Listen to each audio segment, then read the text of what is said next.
Were you promised the sun and the moon and the stars that if you did carnivore, your blood sugar would balance, your insulin would drop, your histamine would go away, the gut would heal, the inflammation would go down, and you would have a ton of energy and, of course, lose that body fat or break through that plateau? Well, if you're stuck, then you found the right video. I'm going to teach you how to go from a meat carnivorous diet back to a more rounded ketogenic diet, or even a low carb high fat diet right now. Oh, this is part 2.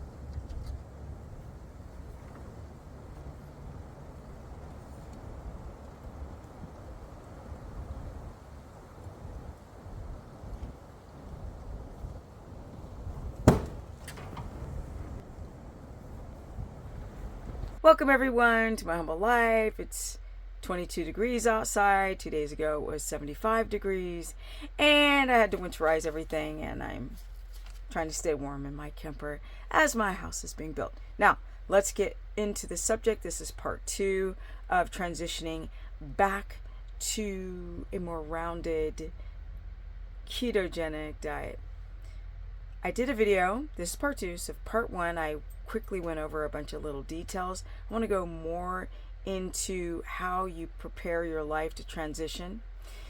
Now, a lot of people aren't fixing the gut. You cannot fix the gut 100% doing a meat-based diet. There's too many different things that you have to think about, like histamine. People will eat a lot of beef. Let's say that it is dry hung. It's got a lot of bacteria on it, and it's not grass-fed because you can't afford grass-fed. What do?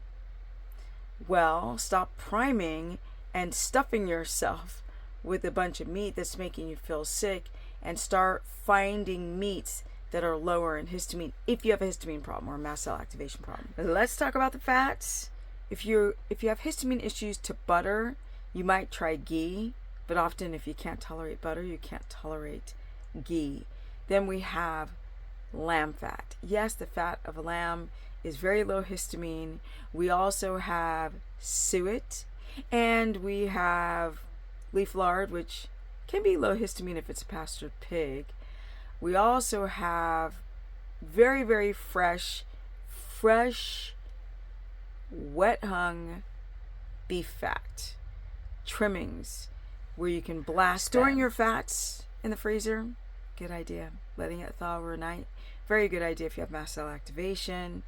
And choosing the fat that works for you. You guys are going to have to literally experiment. There is no nutritional plan that can go out to the audience on YouTube. Everyone is different. Some people don't react to lamb, sometimes they do. You're going to have to do the N=1 experiment and find out which things you react the least to in order for your gut to start healing. Now, with that said, let's talk about the vegetables. To be on a ketogenic diet, you want to have vegetables that are low, very low in carbohydrates, higher in fiber. So we have your broccoli, cauliflower, cabbage, asparagus, Brussels sprouts. Now, the non-cruciferous would be zucchini in small amounts, green beans in small amounts, but things like carrots on a ketogenic diet, too much sugar. Onions, if you do onions, it should be leek or spring onions, the green part. Yes, because the white part's going to caramelize, turn into sugar. But essentially, you're going to have to experiment and find out what vegetables you do best with. My favorite is the asparagus because it's really, really high in prebiotic fiber that needs to ferment. Chew it, eat it, digest it, let it ferment, and help seal up the gut wall by turning into short chain fatty acid. Now, let's talk about getting into ketosis. How do you transition back? It's not that hard because carnivore technically should be the same as a ketogenic diet. The problem is people eat too much protein. So you dial that protein back. How much protein does the individual need? You're going to have to experiment. Get a glucometer. So if you are trying to figure out how much protein that you should consume, for women it is typically between 50 and 85 grams of protein, which is total protein. The sweet spot is around 70, 75. Some people cannot even tolerate that. So use a glucometer, prick finger glucometer 10 minutes before you have that protein, and 2 hours later see if your blood sugar spikes. You can see if your blood sugar spikes that night before you go to bed, and even fasted in the morning on an empty stomach, you will see that your blood sugar is going to spike when your protein is too high. So do testing on different amounts and see where your sweet spot zone is. Most people on a carnivore diet are used to eating pounds and pounds of meat. So when you switch over to a ketogenic diet, a lot of people find themselves still hungry. Up your fat. Don't up the protein, always up the fat. But if you take your time to eat your food slowly and allow the gallbladder to work, then when you go to bed early, you want to see if you're making ketones while you sleep by doing an early morning ketone test before you eat anything or do anything. That's when you know you're really in ketosis. You make ketones from the dietary fat, but it's inconsistent. That's why some people can have energy for an hour and then 4 hours later the energy's gone.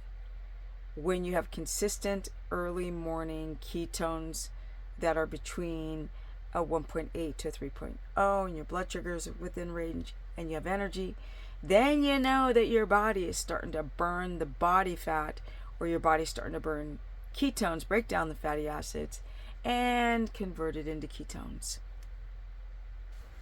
Exercise is also very, very important when it comes to making ketones, because I've worked with so many clients, thousands of people. Those who just don't work out, don't have time to work out, are sedentary, have desk jobs. They are, even if your diet is perfect, these people have the most difficult time making viable ketones. So starting a regimen of working out, even if you start from home 15 minutes 5 times a week and start building it up over time, you'll notice that your ketones will also get higher. Okay, my beautiful people, I need to stop, or else I'm not following my own advice. It's getting late. It's going to be freezing tonight. My feet are frozen, blocking this camper. Now, with that said, really, really, really make sure that you journal and track your progress for everything. This is an experiment. When you go from one diet to another, do it slowly. Don't rush into it. Don't go, boom, now I'm ketotic and I went from high protein to high fat. Check to make sure that your gallbladder's not freaking out. You're never going to get into ketosis if the gallbladder is all junked up. You might feel a little ketotic, but you're really not becoming super fat adapted. Of course, in my first video, I went over some techniques on how to deal with the gallbladder.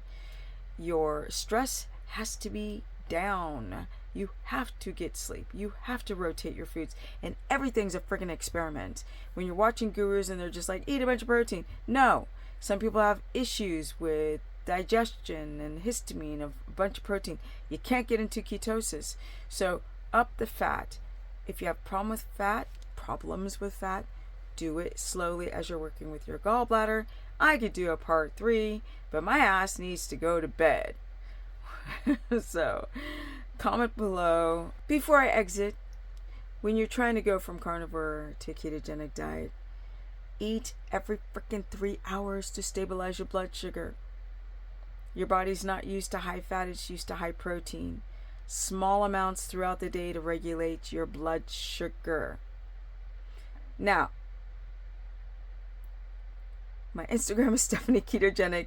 Facebook fan page is Stephanie the Business Person. I do run a course and I do consultations, and I've really, really, really learned how to work with the individual. You guys are all different. There's no one way to do it for everyone. Knowing your lifestyle, like I said, Do you work out? Do you not work out? Do you have a high A1C? Do you have gut issues? Do you have a gallbladder issue? If you don't, this would be your strategy. If you do, this would be your strategy. If your blood sugar freaking skyrockets on this much protein, this would be your strategy. Do you have histamine? Everyone is freaking different. So if you need help, I work with a lot of people. I can figure things out just by asking the right questions and seeing if you're willing to make alterations to your life, like getting off the coffee or drinking more water, or balancing your electrolytes. You can go to stephanieperson.com and book a consultation. I also run a course where I go more in depth with these subjects. stephanieperson.com, and I'm out because my brain is fried. The Mennonites are coming tomorrow to finish the exterior of the house, and I was outside trying to prep some things for them to come in 28-degree weather at night with a flashlight on a ladder. So I need to go to bed, and I'm out. Peace, energy. At 58, soon I'll be 59.